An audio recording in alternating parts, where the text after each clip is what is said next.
Everybody, and uh, congratulations to Ankur Pathak, and then as well as Parul also.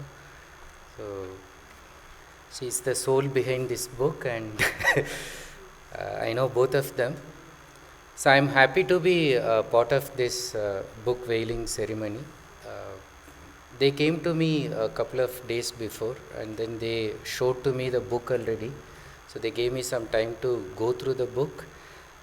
Most of the things we has already told you what is special about the book, but as a teacher who has been teaching English and then who recommends books to students, the book that I recommend generally is like this Norman Lewis Word Power Made Easy.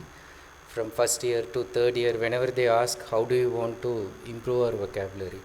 But then the students come back and then they say that, sir, it's very difficult. Even the first chapter is very difficult. So we are not able to get through the first chapter, and then we are not able to go ahead. So that's the most popular book, and then the other books are slightly complex than that. So there is a lacuna. So especially in our Indian scenario for a book like this, why do the students find that book difficult? The reason is first is the cultural context. So he uses mostly British and American examples, names and context which we are not familiar with. Second is that the way it has been even written, it's not written in simple English, and what he has done is to break all these things. He has used an Indian cultural context. The English is very simple, he is not using very difficult, complicated explanations, simple sentence so that anybody can read. As he said, it's from the layman's point of view. Anybody who wants to develop vocabulary can do this. And the most important feature is this bilingual aspect. Okay, so that you don't get a feeling that you are learning English words. Okay, so you are just feeling that you are using the language that is familiar, and that is the technique that he has used from familiar to unfamiliar, that you know some of the words, some of the ways in which you can remember them. And the other special feature that he has used, so which like normally we call it mnemonics, he has played with the word and then he calls that as mnemotrix. So your ability to remember using some techniques. If you read, I have read so many these books on memory, mind power, memory. Uh, I don't know whether he has read that or not, but he has applied those techniques. Two of the techniques that they will tell you when you try to improve your memory power, one they will say is you have to associate ideas. Okay, if you link one with the other, so like vacuous, bakwas, and then he showed you an image. If you're able to link one with other, and the second thing is if you're able to link that and add a rhythm to that, if the words are rhyming, okay, anchor, rancor, so then you will not forget them, okay, and then it enters into our mind.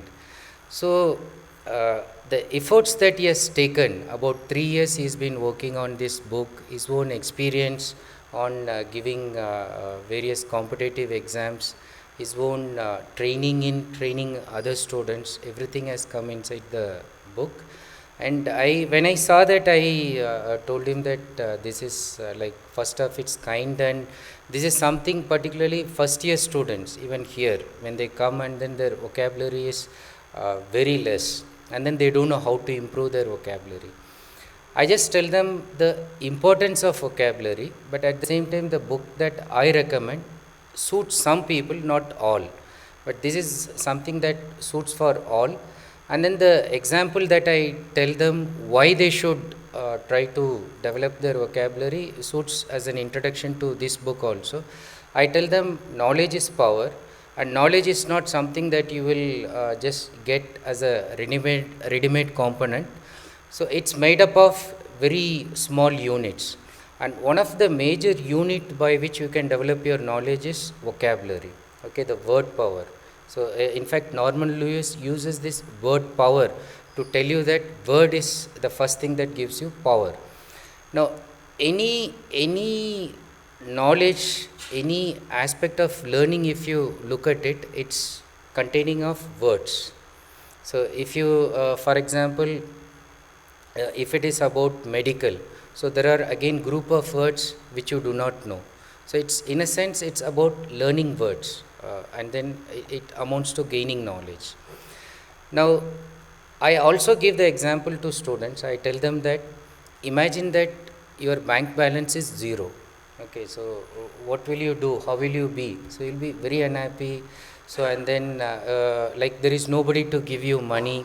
So somebody is calling you for a movie, you feel hesitant to go, you don't want to join a party. And imagine that your account is having 1 crore deposited. Okay, and then it's giving you interest. Okay, you don't even have to withdraw the money, but then by the interest, you will call people for party, you will call people to have fun with you, you will give money, you will just like throw money like anything. Now the same thing happens with the vocabulary that you gain. So your mind empty without any words, and your mind is filled with words. So the more words you fill, so the rich you become.